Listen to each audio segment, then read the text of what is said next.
Hello, Thunder Wizards. So we'll see how the streaming goes.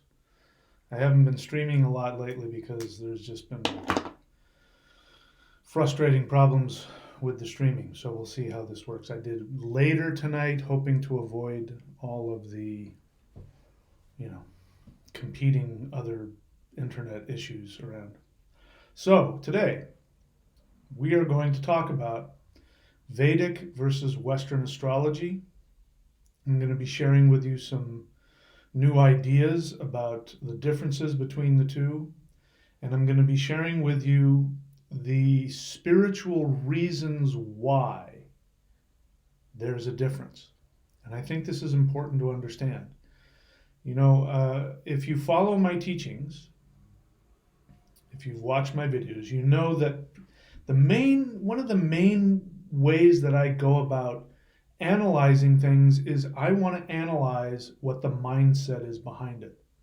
I talk a lot about assumptions and that you need to understand what your assumptions are. Your assumptions color your everything that you choose to believe in, and it dictates your actions. And if you have faulty assumptions or incorrect assumptions, you will make faulty or incorrect conclusions and take faulty or incorrect actions. And so we're talking about astrology. Astrology, if you look at it, should be based in science. Even if you don't believe in the interpretations of the planets, the moon means this and Jupiter means that, even if you don't believe in that, then you still have to be able to accept the calculations of where the planets are and all that kind of stuff. So there is a science to it. And if the science is wrong, then your conclusions are going to be wrong, right? So there is a difference between Western and Vedic astrology. There's multiple differences. Some of them have to do with the calculations, and some of them have to do with the assumptions and the mindset. And I'm going to be talking a little bit about the first and more about the second. In any case, if you're interested, before we go any further, subscribe if you're new to the channel. Click on the bell button. That way you'll be notified whenever I've uploaded a video or if I'm doing a live Q&A. And if you want an astrological reading, you can go to astrology.thunderwizard.com. You can see it up there. And by the way, before I forget, we also have a special going on for the month of May, where you can get astrology certification and rune certification for half off, only for the month of May. And to do that, you can go to 241.thunderwizard.com.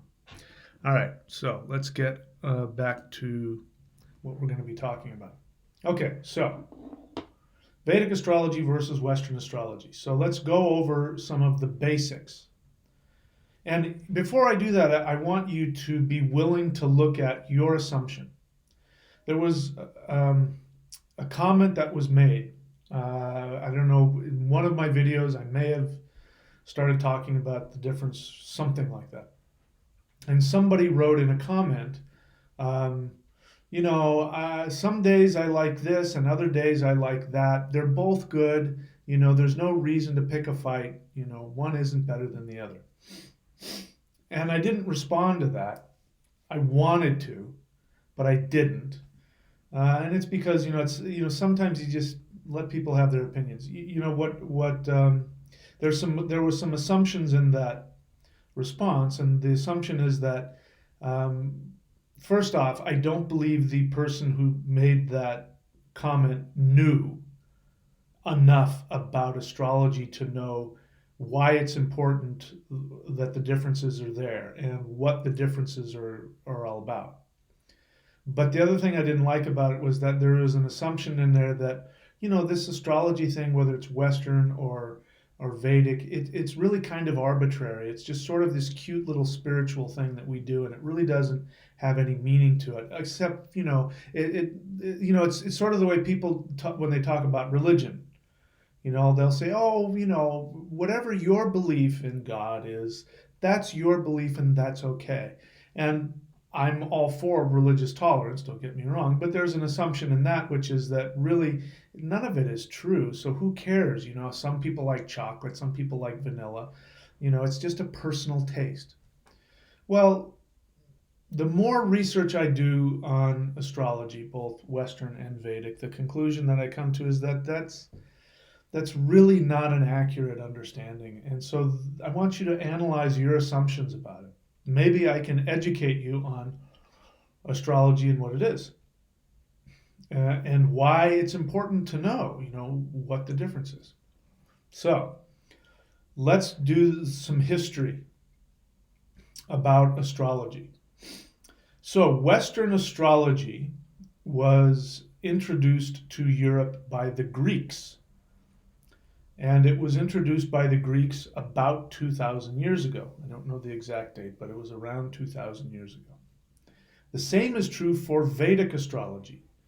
Vedic astrology has its inception around 2,000 years ago, and it came from wise men from India who had traveled to what is now Afghanistan. Same with the Greeks. Their wise men from Greece traveled to what is now Afghanistan, and there was a city-state kingdom, and I wish I could remember the name of it. It was in a place that was at that time known as Bactria.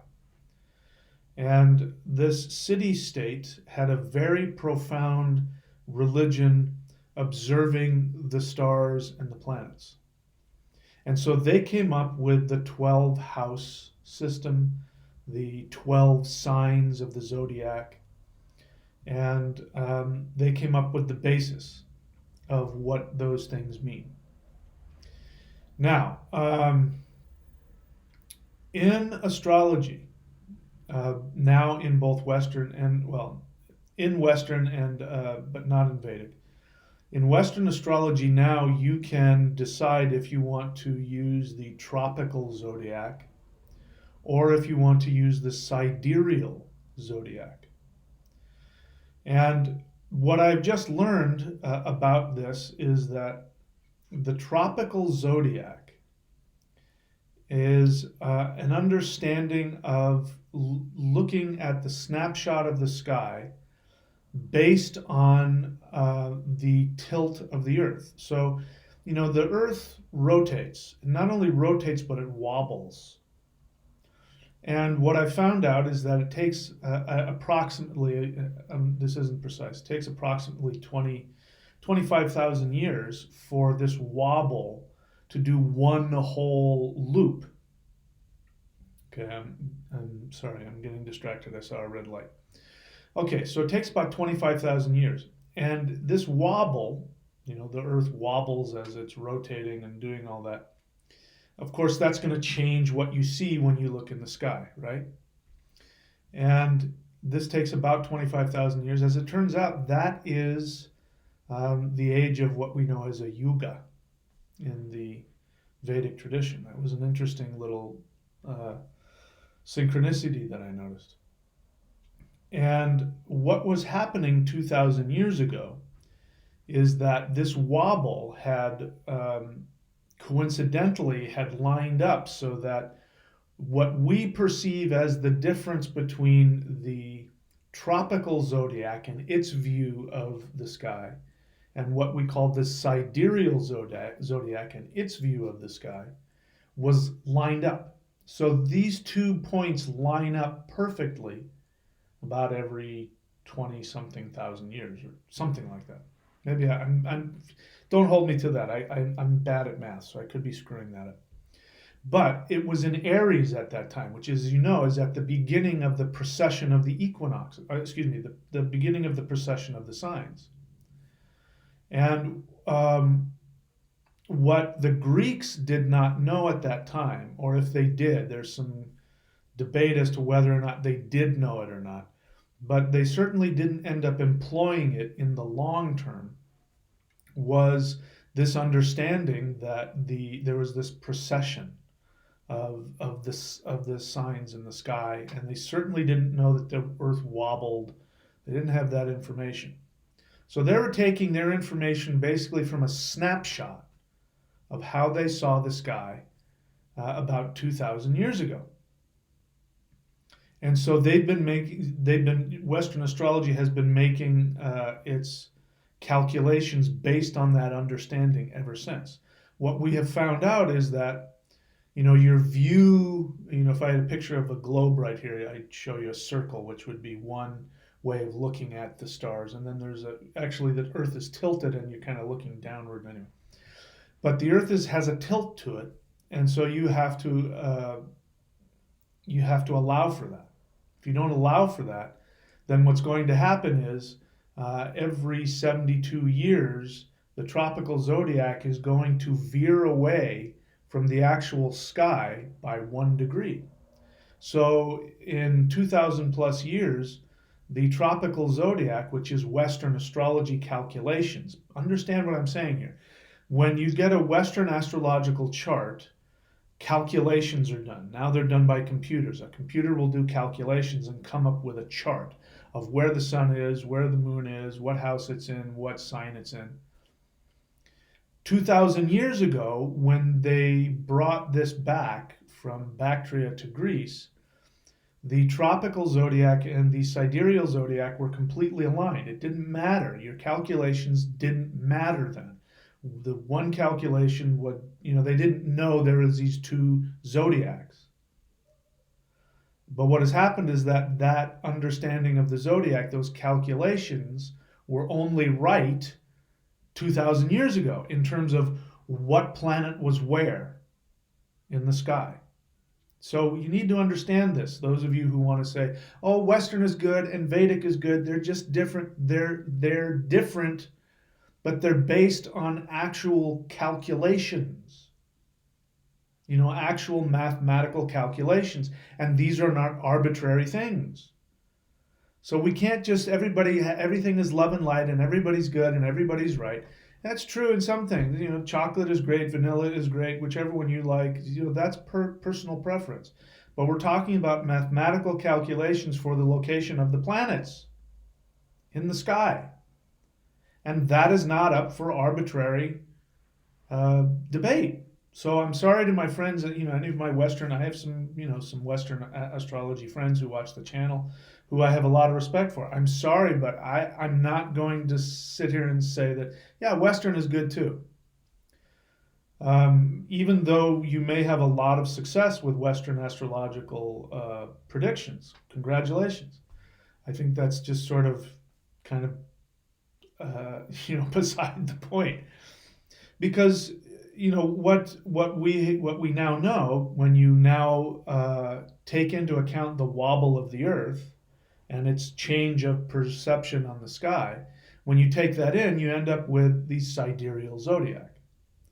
And to put it in a much more simple understanding, the sidereal zodiac is the snapshot of the sky. It's the Earth relative to the moon and the planets and the stars directly above it as it's shining down on it.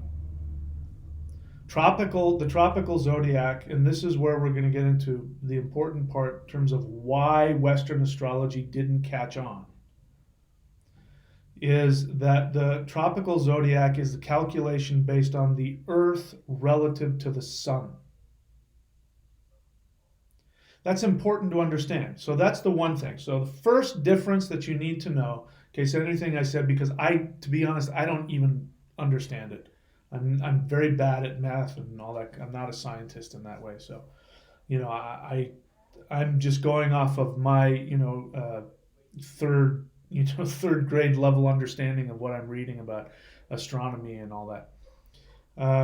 What you need to understand is that the tropical zodiac is the calculation of the Earth relative to the sun, and it creates a sky chart, which is not accurate. It's off by 24 degrees. And the sidereal zodiac takes into account the wobble of the Earth and all that kind of stuff throughout the precession of the stars. And it is the Earth relative to the actual sky above you, the light that's hitting you from the stars and the planets and all that stuff. So that's the main difference. But that's not the only difference. The second most important, there's three differences here that we're going to talk about. The second most important difference between the two is that that Western astrology is based on your sun sign. Now you know this. If you want to look up your astrology in the newspaper, or I guess in the newspaper, I'm such an old fart. You know, when you go online, what is your daily astrology, right? Maybe you have an app on your phone. Daily astrology. Virgo. Today, Virgo, it's based on your sun sign. And the assumption is that your sun sign determines your personality. So we're going to talk about that because you need to understand that your personality is your experience of yourself when we're talking about the sun sign. I want you to listen to everything I'm saying. The sun sign assumption that this is Virgo, like in actually in Vedic as well, my sun sign is in Virgo. So if I go by my sun sign Virgo, your personality is Virgo because your sun was in Virgo when you were born, blah, blah, blah. That is an assumption that is, how people are going to see me. That's how I function in life. But it's a misunderstanding. And so we're going to talk about why did Western astrology get a misunderstanding and create inaccurate assumptions, which then create inaccurate conclusions. I'm not going to get into all of that, but I'm going to tell you why that happened. That's what I'm really going to get to, but I want you to understand everything before we get there. So the sun stays in a sign for about 30 days. That's a long time. That is not a very accurate snapshot of your personality, number one. Number two, the sun represents your soul. So it does represent your identity on a deep level, but it is your own experience of yourself. This is extremely important. The sun sign is your own experience of yourself. So yes, the truth is that I experience myself as a Virgo. I do, when people talk about what Virgo is, I personally feel a connection to that. That's true. But that is not my sign in terms of my personality, and it's not my sign in terms of my vantage point of my life. So that's what the difference is. In Vedic astrology, we don't use the sun sign. Number one, because the sun stays in one sign for 30 days, and 1 billion people have the same sign in that month. There's no way that everybody who was born in that 30-day period is going to have the same personality. It's just not possible. So it's inaccurate on that point. What we use in Vedic astrology as the most important thing for your sign, for your personality, is the ascendant. Now, in Western astrology, they call it the ascendant. And it means that when you were born, the star constellation that was rising in the east at the moment of your birth is your ascendant, your rising sign. Now, that changes about every 15 minutes. Now, that makes a lot more sense. Think about it. Somebody born in all the babies born in a 1 hour period, right? Are they all going to be the same personality even within a 1 hour period? Of course not. But every 15 minutes, and then even then, you can chop it up much more fine when you start looking at the nakshatras, which are the moon. I'll gloss over that at some point. You can chop those up down to the minute. And that's why two twins who are born 3 minutes apart have different personalities, because even then you start chopping it up and it sets people apart. but you'll see more as you back away, you'll see more generalities. So within a 15-minute period, you're going to be born with a certain rising sign. Now, in Vedic astrology, we call the rising sign the Lagna, Lagna. It looks like Lagna, but it's pronounced Lagna. Lagna. We have a word in English, if you've ever done any construction, which of course I'm not a hands-on construction person, but a lug nut. You know what a lug nut is? Like if you walk around, if you look at a house being constructed, and there'll be the cement foundation, and then you'll see a board, and where they're putting the wall in, you'll see this screw coming up out of the board, and then there'll be this big nut that screws. We use those all the time, lug nuts. So you screw them in, and then you can screw them in with a ratchet or whatever. It's called a lug nut. The L-U-G word, lug, and the word lugna, the L-A-G in lugna, is the same word. And so lugna means screwed into place.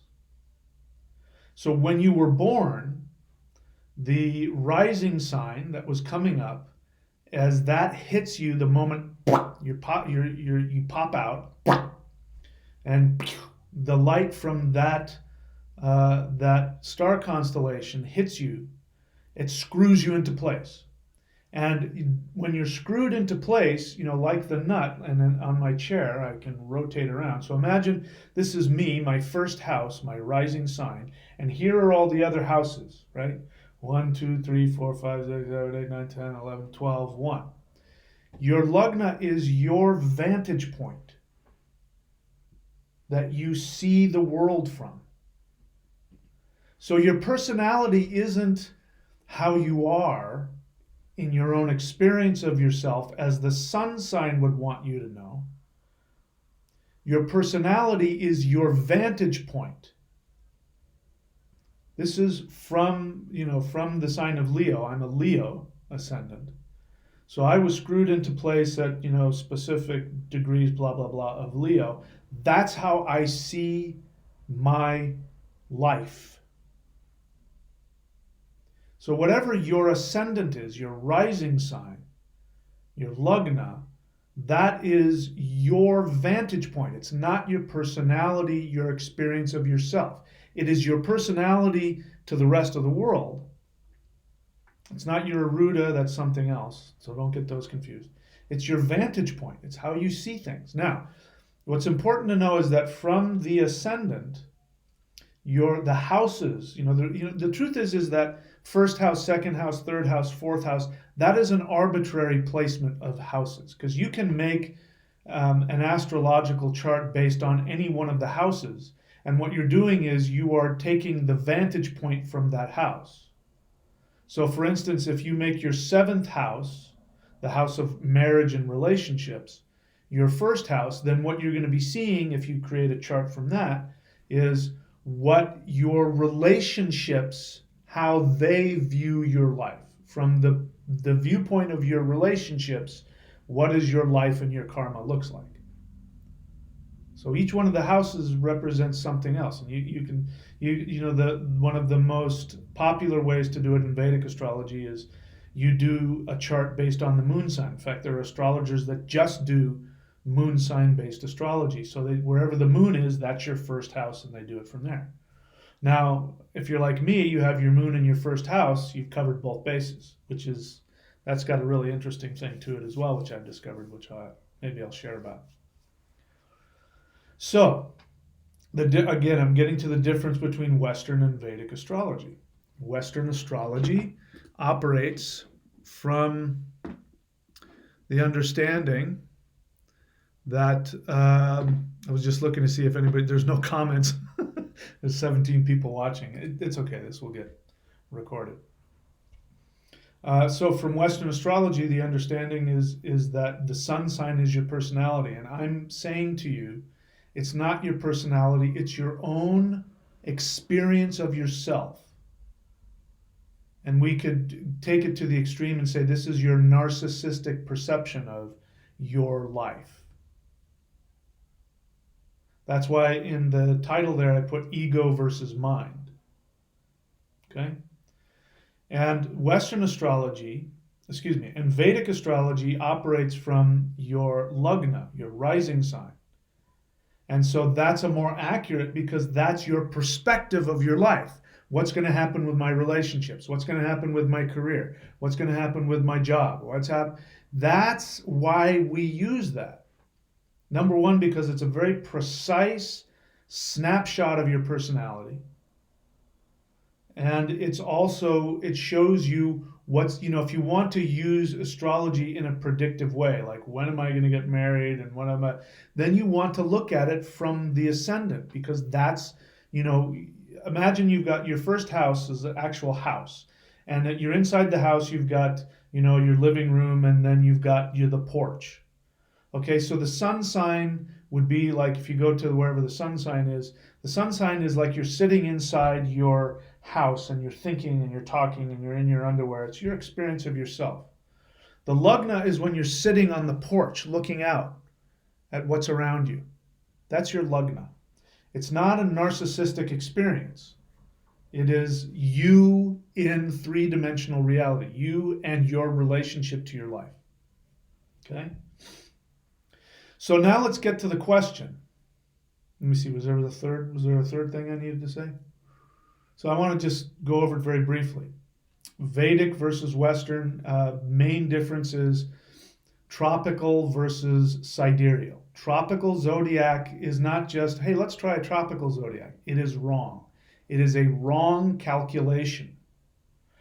When the Greeks came back with their understanding of astrology from Bactria 2,000 years ago, they weren't trying to create their own, like there was two different zodiacs and let's look at it. They were coming back with the zodiac. Their calculations were wrong. They were right in that moment. But every 72 years, their calculations are going off by 1 degree. 24 degrees later. So tropical zodiac isn't just a different zodiac, it is just the wrong understanding of the zodiac. That's it. It doesn't take into account the wobble of the earth and all that other stuff, the precession of the stars. So that's the first thing. Vedic astrology, they made the corrections. They made the corrections, and now they actually can predict where the stars are at any point in time, mathematically accurate and correct. Second thing is that Western astrology has the assumption that the sun sign is the most important thing, therefore that's your sign. And the assumption is your narcissistic experience of yourself is what's important when we talk about who you are to the world. And I'm saying that is a very limited way to go about life.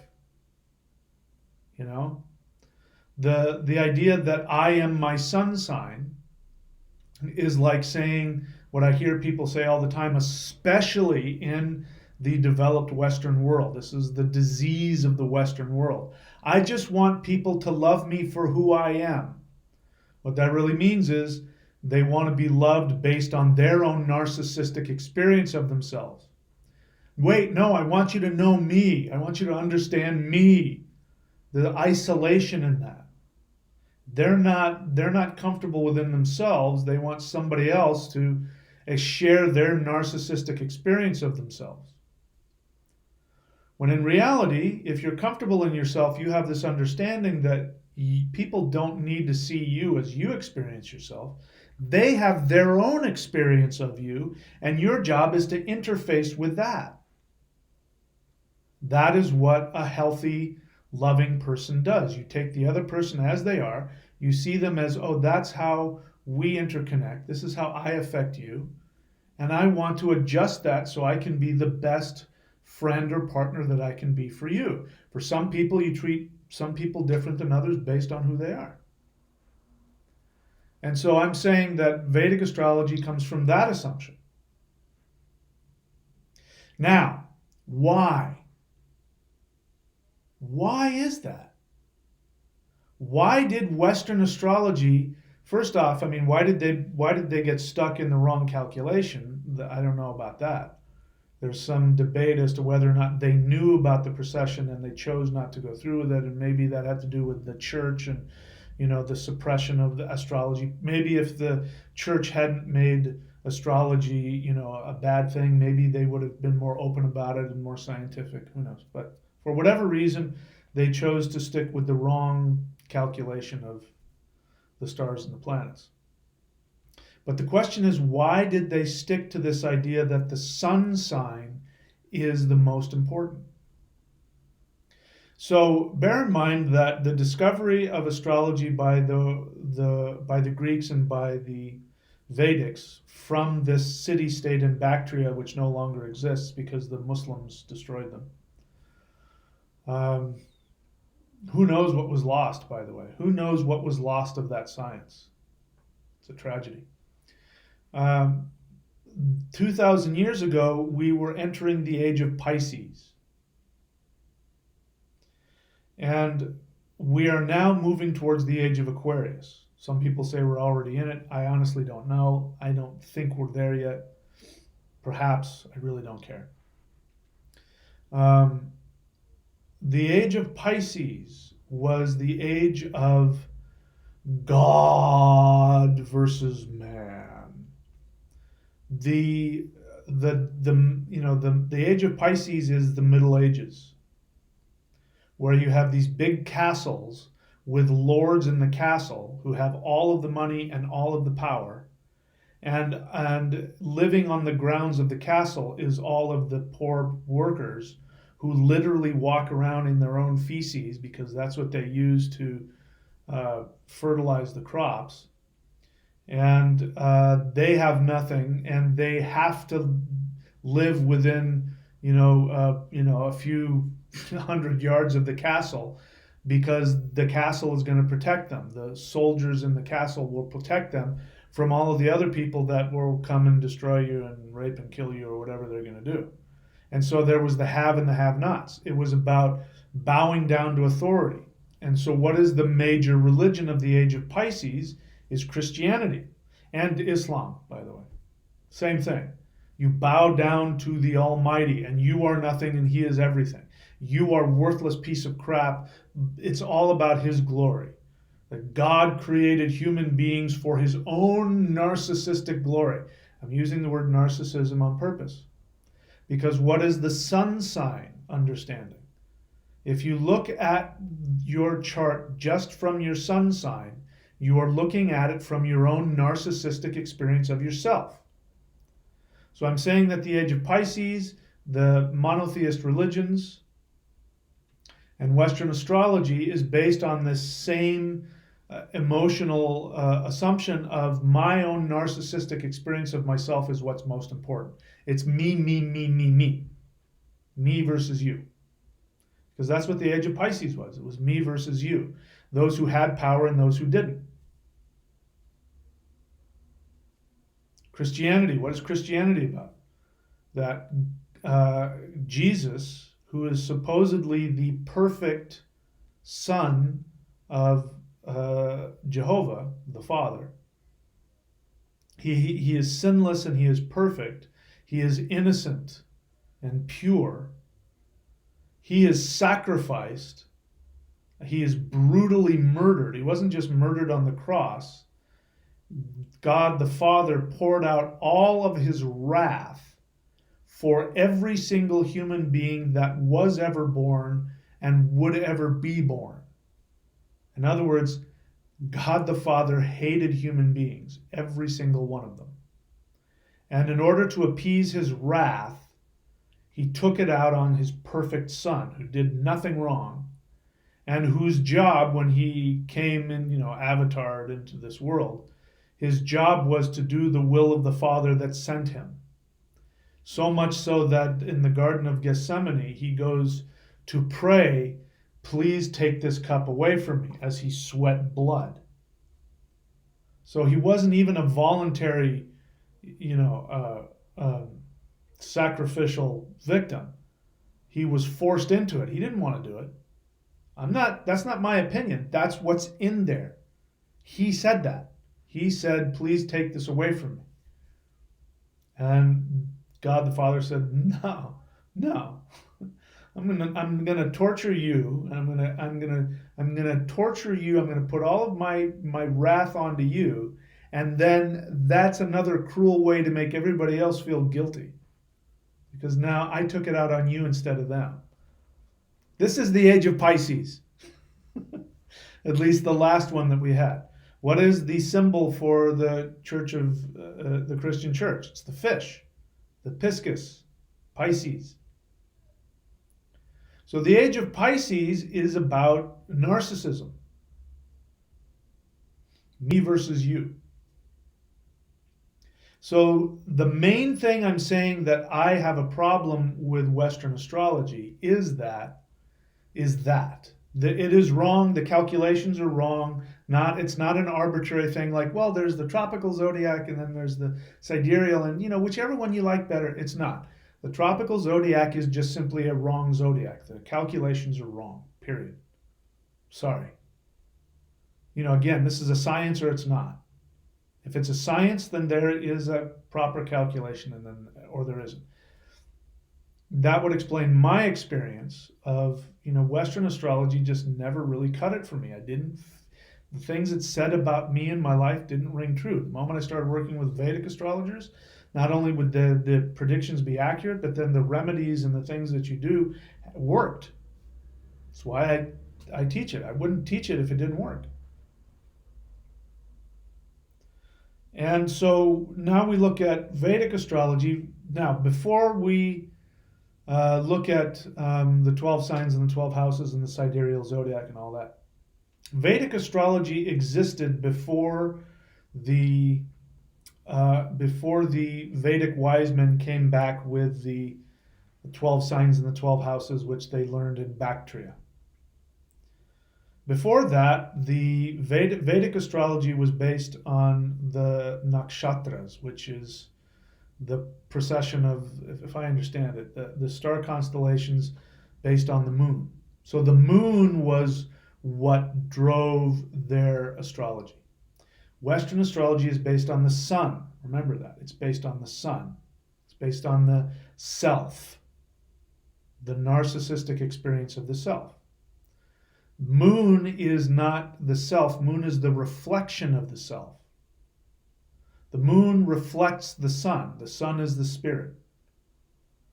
So they have their astrology based on the moon. That's why many Vedic astrologers to this day use the moon sign. And the moon sign is still incredibly important. Like when I give out mantras, many times I will look and see where the moon is and base it off of the moon. I'll turn the chart around make the moon the first house, and then I'll create a mantra for them based on that, because the moon is your mind. Your mind is what you use to meditate and connect you. So the moon connects you. The sun is isolated. The sun is the king. I am it. I am everything. The moon is the mother. We are all one together. These are all my children. And we connect. The moon, when you go into a meditative state, you connect with everything. Now, we can't be incarnated without our narcissism. So just because I use the word narcissism doesn't necessarily mean I'm judging it. It's a very narrow way of looking at things.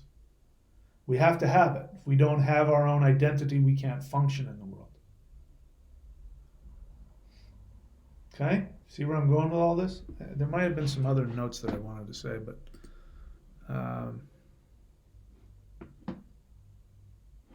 okay. So I think I got through everything I wanted to say. All right. So before we go any further, if you want an astrological reading from me, you can go to astrology.thunderwizard.com. If you want to learn my specific system of Vedic astrology, then you can go to, where is it? Is that the one I want? Yes. Nope, that's not it. You can go to 241.thunderwizard.com. And at 241.thunderwizard.com, you can get my astrology certification course, as well as my rune certification course. You can get two of them for the price of one, only for the month of May 2019, and then it'll go back to It's normal understanding. All right, so I see somebody has been typing in all caps. You can always tell somebody's secure when they have to yell at you in all caps.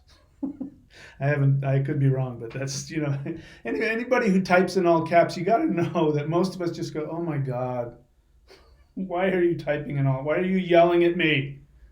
It doesn't make you any more right just because you're yelling at me in all caps, but we'll take that. So first off, if you're new to the channel, this is a question and answer. This is not a free-for-all. I'm sorry, but we're talking about ego narcissism. My ego narcissism is this isn't everybody has their own opinion, and I don't need cheerleaders, and I'm not going to get into arguments.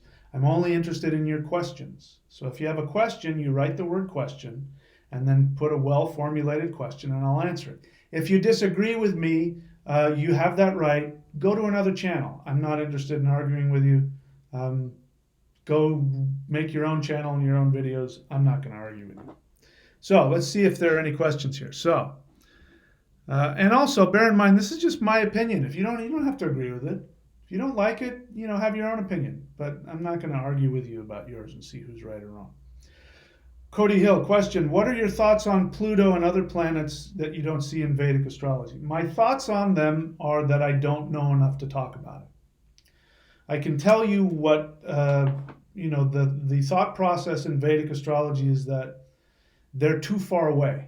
And for instance, like Pluto stays basically in the same spot for an entire generation. So, throughout a generation, a bunch of people are born. Pluto isn't going to have that much different effect on you than it does from somebody born 20 years later. That's my understanding about it. But to be honest with you, I don't know enough about it. The outer planets also don't lord over the signs. So for instance, Aries is lorded by Mars, Taurus is lorded over by Venus. So they don't lord over signs, and so they get less and less important.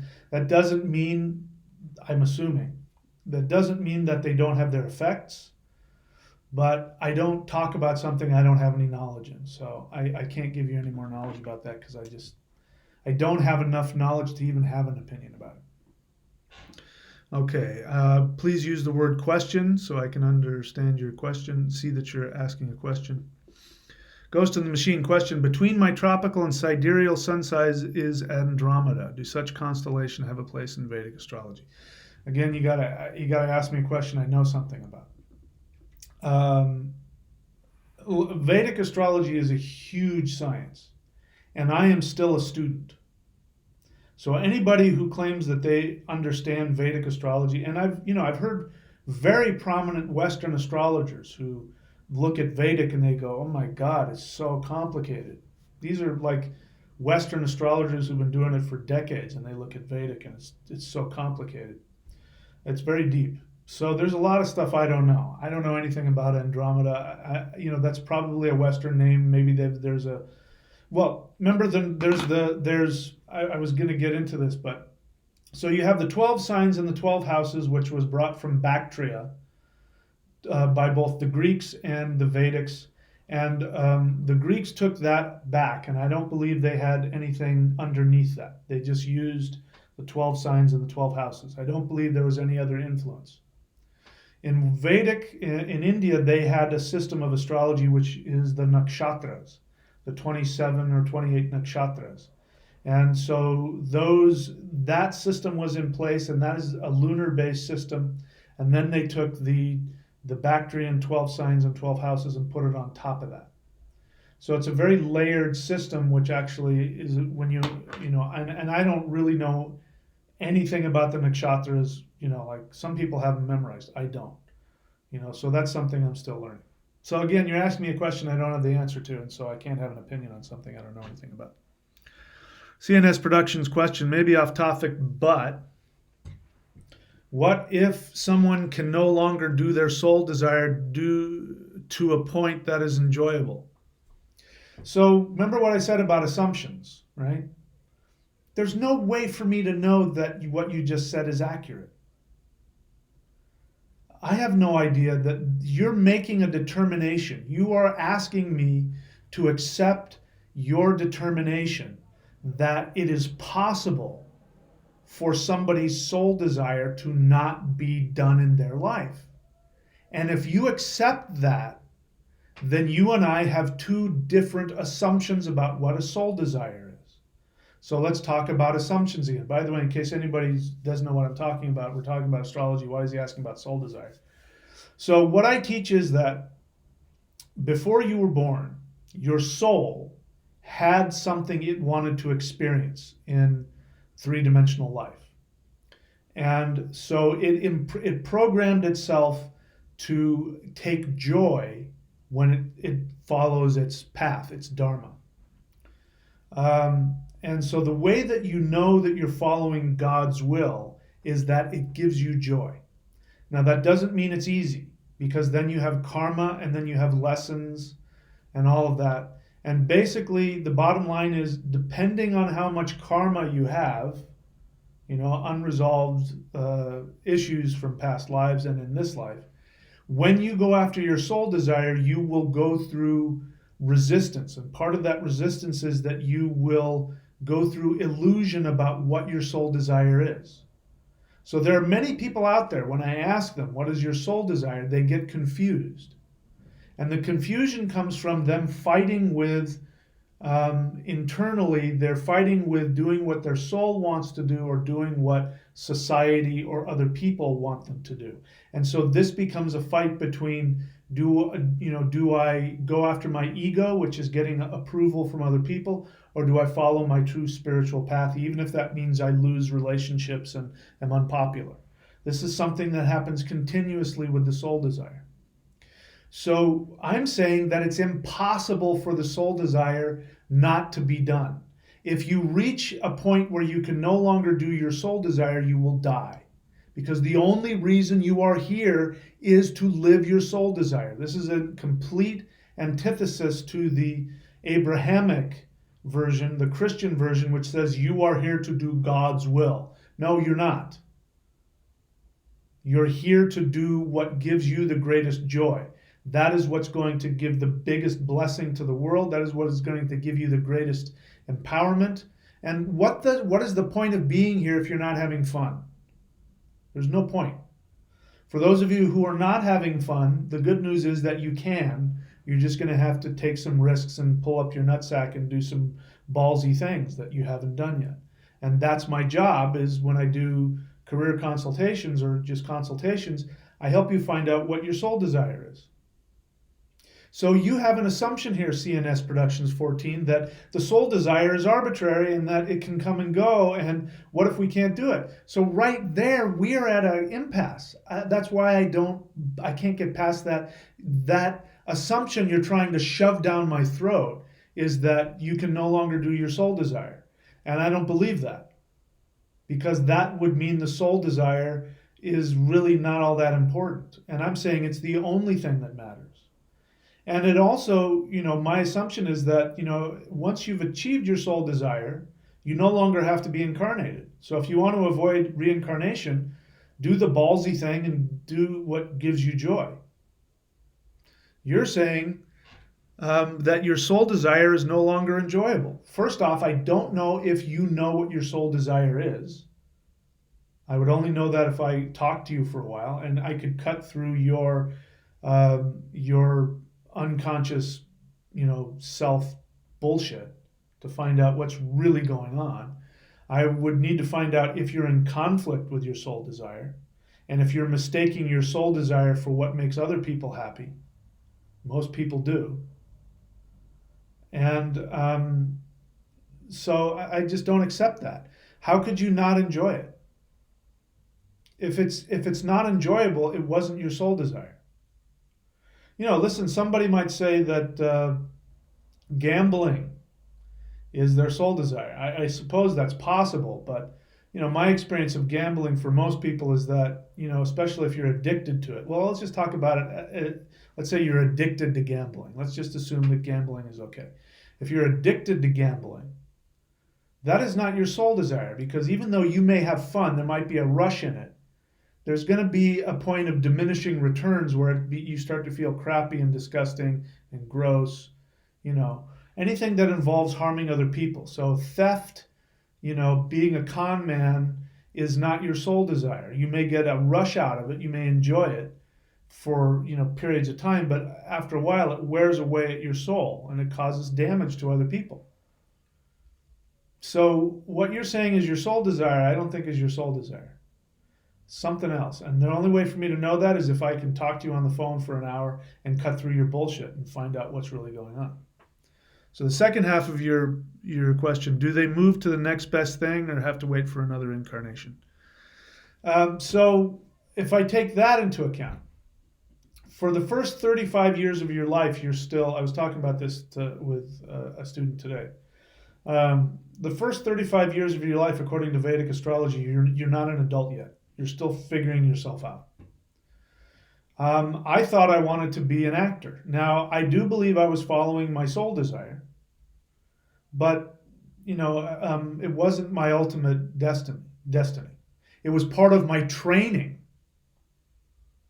One of the reasons I'm so good at being a counselor, can't believe how egotistical that just sounded. One of the reasons that I'm good at being a counselor is because I spent years learning how to identify exactly what my feelings and my intentions were. Because when I was playing a character, I had to be able to determine exactly what their feelings and their intentions were. I had to create an entire self. It allowed me to get into the mind of another person. It made me very good. All I have to do is listen to somebody talk. And just by listening to them talk, I can tell what is really going on under the surface most of the time. So it was part of my training, but it wasn't my ultimate soul desire. Okay? It wasn't my ultimate soul purpose either. So yeah, when you go up through age 35, you're still figuring out who you are. You may end up doing the same thing. You may start out as a musician when you're 10 and be a musician when you're 100. I'm okay with that. But most of us have some kind of a life change, somewhere after the age of 35. This is also when people become religious zealots. I was talking again about this earlier today. I've seen this in people that I've known, people that I grew up with that were total hippie rebels, man, smoking weed and free love and, down with the government. Well, actually, everybody says that now.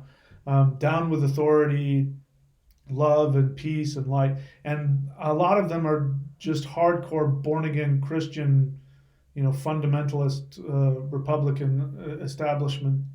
How did that happen? Well, what happens is you hit that 35-year mark, somewhere around that, between 35 and 40 usually, and you either have to reestablish who you are, or what happens to a lot of people is they get afraid and they regress and they become their parents. And they become the exact thing that they were rebelling against when they were youthful. So I don't know your age. If you're still, 35 or younger, there's a good chance that you may be making a shift from your training in your soul desire. Acting was part of my training. I wouldn't do it now. You'd have to pay me a lot of money to go act now. But I really wanted that way back when. So I don't know if I answered your question. I covered all the bases on that. All right. So Alex Taylor of CNS Productions. All caps, screaming at me. Here's somebody, I haven't even looked at it. I already know this is somebody who has an opinion.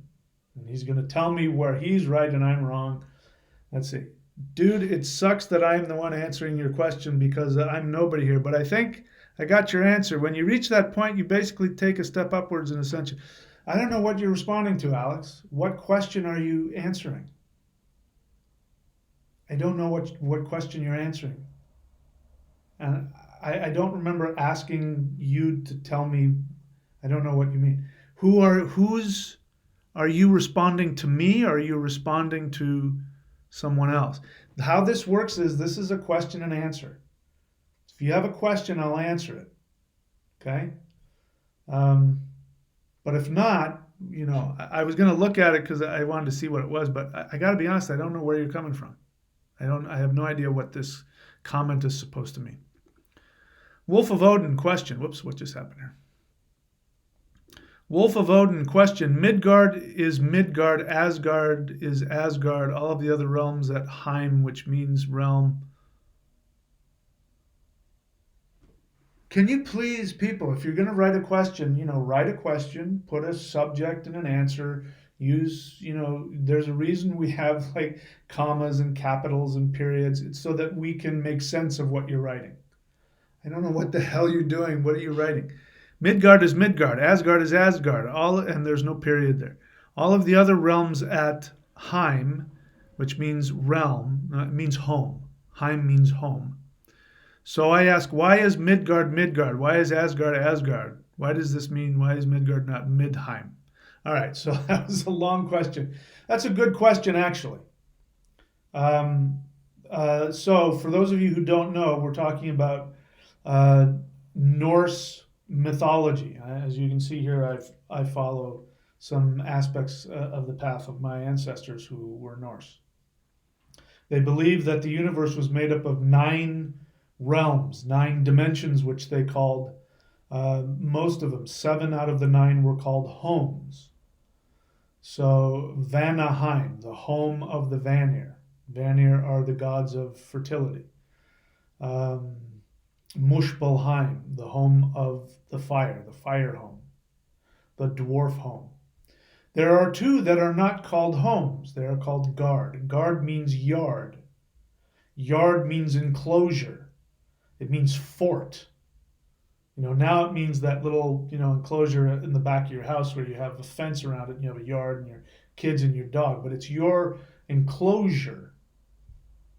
A Scotland Yard meant Scotland, the fort, the fort where all the cops hang out. So Gard means fortress. So why is Midgard, where we live, the middle yard, the middle fortress, why is it a fortress? And why is Asgard, Os being the celestial deities, why do they live in a fortress? It's a very good question. I talk about this, by the way, let's see, do I have it here? Go to, let me put it up here. I'm going to put up some links, so get ready. Go to courses.thunderwizard.com. Okay, if you want to see everything that I have available, go to courses.thunderwizard.com and go look in my books and in my videos. Look for Thunder Shamanism. Thunder Shamanism books and videos. You can also search for it on here. Let me make this pitch. Please learn how to search within somebody's channel. If you type in at the top, whatever, you're just going to get a bunch of results all over YouTube. You can find just about anything in my channel if you put in keywords, if you know how to search within my channel. If you're on a desktop, right next to where it says thunderwizard.com, you'll see a magnifying glass. You click on that, another search bar will come up, and whatever words you put in there will bring up all things within my channel. So type in Thunder Shamanism and you can see all the free videos where I've talked about it already. If you want to see the books, Thunder Shamanism, or The Spell of the 9 Knots, that will talk about a lot of this stuff. All right, so why is one a fortress and why is one a home?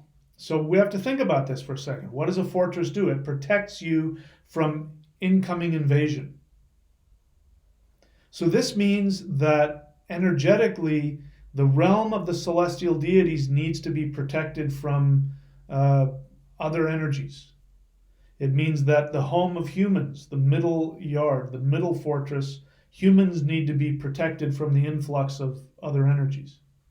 So we'll start with Midgard. Midgard is in the center, right? In here, Midgard is in the center. And then you have all these other realms, the Muspelheim, the home of the waters, you have the home of the giants, the home of the Vanir, the home of the elves, the home of whatever. And so all of this energy is converging here in the middle. So in our 3-dimensional reality, we are being bombarded by all of the other 8, the energies from the other 8 dimensions. So if we were to get the full brunt of all of the energies of the other 8 dimensions, it would overwhelm us, it would destroy us. It's like the earth has an atmosphere. If it weren't for the atmosphere, just the radiation from the sun would kill everything. So we have to have this atmosphere that protects us. That is the enclosure of the planet Earth. We have one as well. So what about the Aesir, the celestial deities? The celestial deities, the gods of the heavens. Why do they need to live in an enclosure? The reason for that is, the reason why the Aesir and the Vanir war with each other, which is the same in the Vedic, you have the Devis and the Asuras. It's the exact same thing. The Vanir live in time. They live in the progression of time. So they live, that's why they're gods of magic, because, when you're in time, space-time, you want to change that and alter that and flow in that. The Aesir do not live in space-time as we know it. The Aesir live in static, timeless perfection. So that is why they fight with the Vanir, because the Vanir represent change, evolution. That is necessary here. You don't have that, we don't, we die out. We have to evolve, we have to change. We learn and we grow. That is why the Vanir are seen as being wise. The Aesir are not seen as being wise, they're seen as being pure and powerful. But they're not wise. The Vanir are wise because they have seen things. They've been here for a long time. That's why the Vanir are called the elder gods. Not because, as some people would say, because at some point in history the Aryans came in and conquered whoever the peaceful hunter-gatherers were, and so the Vanir are the old gods and the Aesir are the new gods. No, that's not how that works. The Vanir are called the elder gods because they live in space-time and they have the wisdom that comes from experience. The Aesir do not. They live in timeless perfection. There is no such thing as time to them. They do not want to be sullied by because in time you also have death and decay. They do not want that in their realm, so they live in a fortress to protect themselves from that. And that's why they fight. When we worship the Aesir, what happens? We get empowered with zeal. The zeal for gods. That's why the Odinists are so, the Odin and there's the zeal. That's why, conservatives are so, the truth and because they're operating from that. They're zealous about when they see the Aesir, they become overwhelmed with zeal for the purity and the power of it. Whereas people, if you've noticed, people who worship the Vanir tend to be progressive thinkers. They tend to be tolerant. They tend to be, they're okay with, multiculturalism, multiracialism, different sexualities. Whereas, people who are more Aesir driven, they're got very specific politics. You don't believe what they believe, you're a traitor, and they're going to cut your legs off because they are left-brained, right, as opposed to right-brained. So that's why. It's an interesting question. But again, to understand that, go read my books at courses.thunderwizard.com. All right, so Alex Taylor, can I just ask you to not type in all caps? Can you just not do that? Is it okay? I'm asking an honest question. Is it that you have a device that you can't, do normal? Is it that that your device is incapable, or is this a choice? Because it's really the experience I get is that this is the kind of person you are. You're just like, it's all about you and your opinion. It's hard to read that. Anyway, I don't see a question. Dude, the Indian ancients did say, after all, that when... So please, this is not a free-for-all. If you have a question, ask it. If not, I don't need... This isn't everybody throwing their opinion around. I'd prefer that we didn't do that. All right, so that was a while ago, so maybe you got the hint on that. Wolf of Odin, continued question. Why is Asgard not called Assheim? Asshome. I already answered that. All right, Avery W. question. What house system do you prefer? I don't even know how to answer that question. That's how limited my understanding is, so I can't answer that. Blue Jay Shaman question. Why can age of Pisces Aquarius not be attributed to how we determine a person's age group they were born into? I don't know what you're asking me. What does that mean? I mean, the age of Pisces is the age of Pisces. You know, the age of Pisces is from 2000 or something a little bit BC to 2180. That is the age of Pisces. Means the star constellation of Pisces is has its influence on us. I don't know what you're asking me. Why can't it be attributed? I don't know why. That's really not a question. It's more like a statement, and I don't really understand why you're asking it. Either you don't understand what that means when somebody says the age of Pisces or the age of Aquarius, or there's something missing in your question here.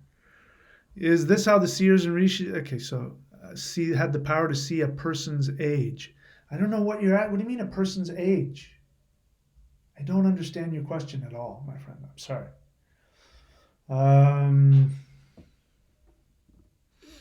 Ghost in the Machine says that Kapiel Raj has a system for the outer planets. Well, if that's true, then he's changed, because I remember at one point he didn't. But, at some point I'll get to that. I think there are more important things for me to learn. Before I get to that, I've got to learn more about even the basics, and then learning about how the nakshatras work at some point. I'm going to do that. And then maybe I'll worry about the outer planets. Ghost in the Machine question. Is it possible that a major event in the cosmos could cause a guard or Heim to flip? I don't think so.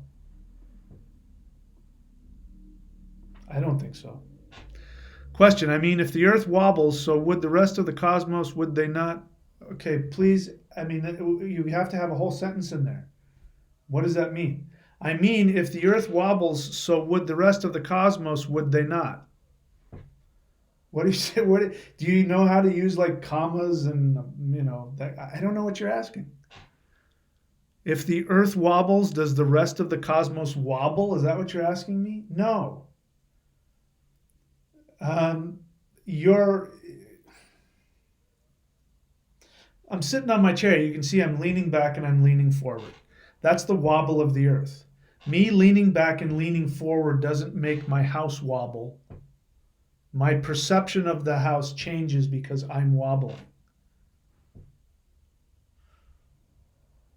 Okay? All right. So I don't see any more questions here. So what I'm going to do is we're going to talk a little bit about, while I take a brief break, we're going to talk about the life force energy of the universe and how you can not only tap into that, but increase your evolution. So we'll talk about that. We'll be back in a couple minutes.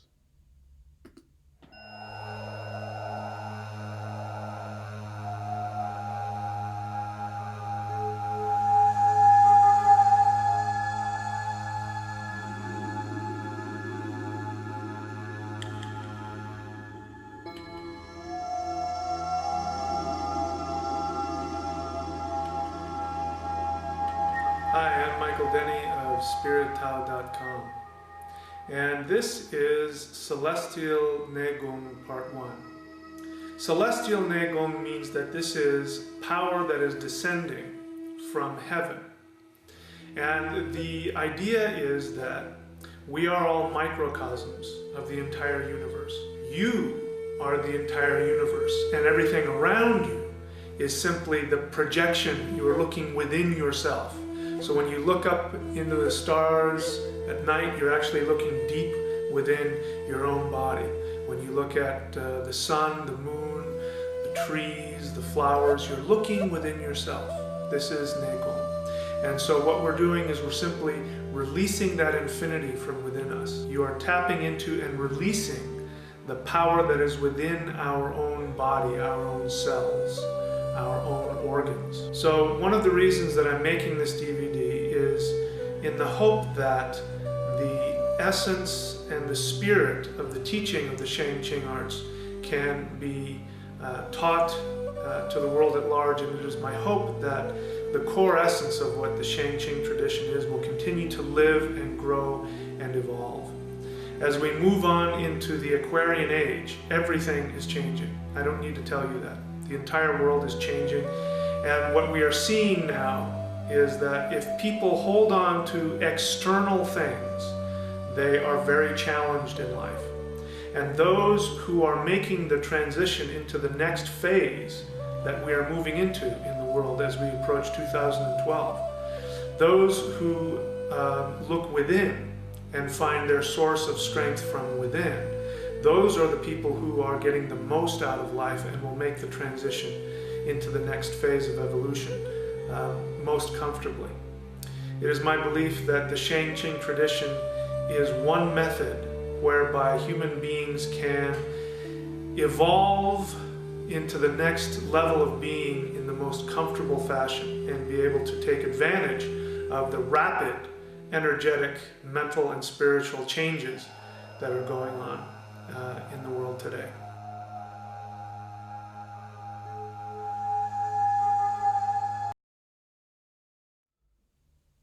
Alrighty, so can you believe that was 10 years ago? I made that video 10 years ago. 2009. That was the local park there in Boise, Idaho. All right, so I don't know if we have any more questions or not. Let's see here. Any more questions come up? Is it possible, Blue Jay Shaman, Ghost in the Machine question? Did geocentrism screw up astrology in the Dark Ages? I don't know, because you mean the idea that the Earth is the center of the universe? You mean the flat Earth theory that people are now coming back to? Geocentrism? Did that screw up astrology? I don't know if it screwed up astrology. I'll go back to what I think happened earlier. First, I don't know that they didn't know the precession, which is the wobble of the Earth. I don't know that they didn't know that. I've read some conflicting things that say that there were some Greeks that did know about it, and somehow it just didn't get into Western astrology. But I don't think that geocentrism screwed it up. It probably just made it challenging for astrologers to treat it like a science. It probably had to go underground. Like now, I mean, the way people treat astrologers now in the Western world is, just, astrology, whoop-de-doo. Like it's just nonsense. But there's some, again, Western astrology is off. It's off. The calculations are off. That's not up for debate. So, but the mindset of monotheism definitely stunted.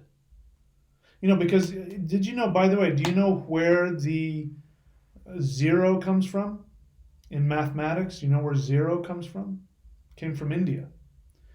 During the age of Pisces, when when Europe was fighting crusades and all that kind of stuff, and Islam was trying to take over the world, the Vedics came up with zero. They came up with the mathematical concept of zero. It came to us through the Arabic. The Arabs were the Muslim world. When it was on the verge of taking over Europe, was actually in terms of a society, in terms of a civilization, they were far more advanced than Europeans were. And they learned zero from the Vedics, and they put it into mathematics. We wouldn't be anywhere, mathematically, if it weren't for the concept of zero. So it wasn't just geocentrism, it was definitely the Christian mindset, which was, based on, that God created the world in 7 days, and Plato, and I mean, Aristotle. They used Aristotle, as a basis for science. It was just, definitely a step backwards, without a doubt. All right, so that's it. I don't see any more questions.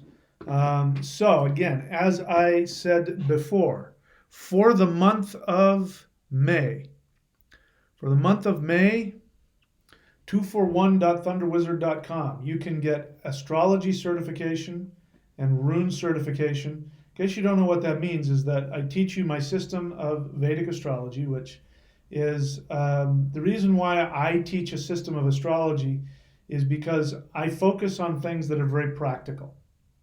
Most of the time when you get a reading, even from Vedic astrologers, they're going to tell you a bunch of things that I don't care about. You may, but I don't. They're going to want to talk about what's happening in the transit of this and over the next month and this year. This is a good day to, when am I going to get married, and, that kind of stuff. That stuff I don't care about. It's not that I don't care about it. It's just, it's not what I want. I want information that's going to give me power to change my life today, 10 years from now, 20 years from now. I want principles that I can always use, and I want tools that I can use so that I can change my life. I'm not interested in being a victim of circumstance. Oh, I'm fated to be this, I'm fated to be that. I don't like being told, that I can't change my life. I don't like that. So I spent years studying with astrologers and reading books and finding things that I could use that were techniques. Now, the techniques that I teach aren't unknown to a lot of Vedic astrologers. There's just no demand for it. And some of them, in my experience, know about them, but they don't know them very deeply. But that's okay. They know a lot of other things a lot more deeply than I do, so that's all right. And so I'm going to teach you things like the 3 planets that are most important to your minds, your conscious mind, which is how you interface with your waking reality, how you observe reality. The unconscious mind, the part of your mind that controls you that you're totally unaware of, or all of your blocks and your misunderstandings and your past life issues and your present life screw-ups that are, you need to know what the planet is that wants to help you get conscious and take more control of your true path. And then there's the planet that wants to help you in your meditations to intend your reality. So those 3 planets, I tell you about that. I tell you what your spiritual name is. I tell you what it is that people see you as. And that's a whole different thing. We were talking earlier about the sun sign versus the ascendant.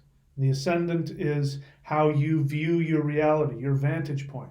Well, then there is how people see you. And if you know how people see you, you can achieve tremendous success because it's basically your costume. If you wear the costume and the way people see you, which is going to be different from your experience of yourself, then you can have success in your work and everything else. I teach you exactly what that is. So for that, you can go to astrology.thunderwizard.com. If you want to learn the certification for that, go look at astrologycertification.thunderwizard.com and I'll explain it. The rune certification, I teach you all of my videos that I've ever made about runes, as well as some private videos about how to do the 9-world rune reading and how to become a certified Thunder Wizard rune reader, and I'll put you on my website. You can look at those, but if you want both of those certifications for the month of May, you can get half off, which means you get 2 for 1. 2for1.thunderwizard.com. Okay, I've done my business. Check and see if there's any last minute questions. If not, we will call it an evening. Let's see here. Ghost in the Machine, cool. Thank you. Okay, that's not a question. Blue Jay Shaman, question. All right, please don't advertise other people, okay? Advertise me. Get people on my stuff, not on somebody else's stuff. Blue Jay Shaman, question. Did you know your guru on the KRS channel has filled? All right, that's not a question. A question is, you want me to answer something you don't know. That is not a question. All All right, so I'm gonna get rid of that too, man. Don't be rude. Don't come onto my channel and try and make me look stupid. I don't come into your house and crap on your floor. Come on, man. Have some understanding here. All right, that's it. That's all we got for this.